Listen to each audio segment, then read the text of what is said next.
Mon frère, ma soeur, il y a un homme qu'on appelait Jésus que certainement tu connais.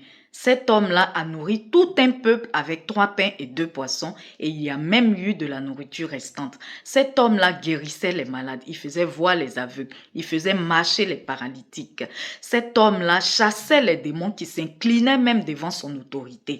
Cet homme-là a même ressuscité des morts et durant la vie de cet homme, il a été tout le temps dans la prière.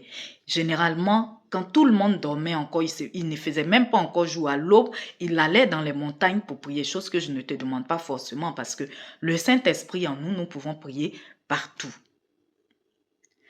Toi, aujourd'hui, quand tu regardes ta vie, tu vois que ta vie est glisio. Tu vois que ta vie est en wasari. Ta vie est bizarre. Quand tu analyses tous les contours et pourtours de ta vie, tu vois que ça ne te plaît pas.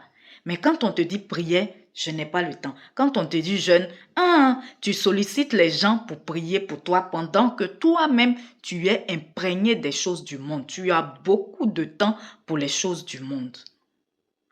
Et tu veux voir ta vie changer. On n'obtient rien en ne faisant rien.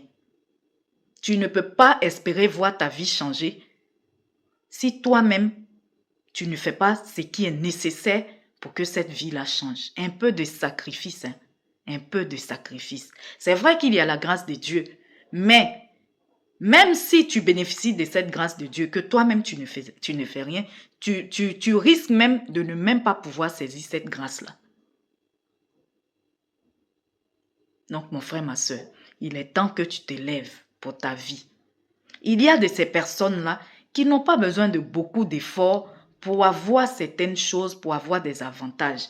Mais il y a aussi de ces personnes-là comme nous qui devons combattre, lutter pour avoir ce que les autres ont facilement, pour avoir ce qui nous revient de droit.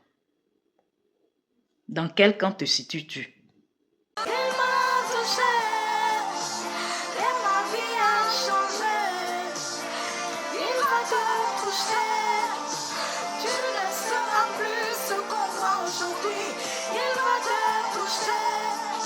Et ta vie de prière sera restaurée.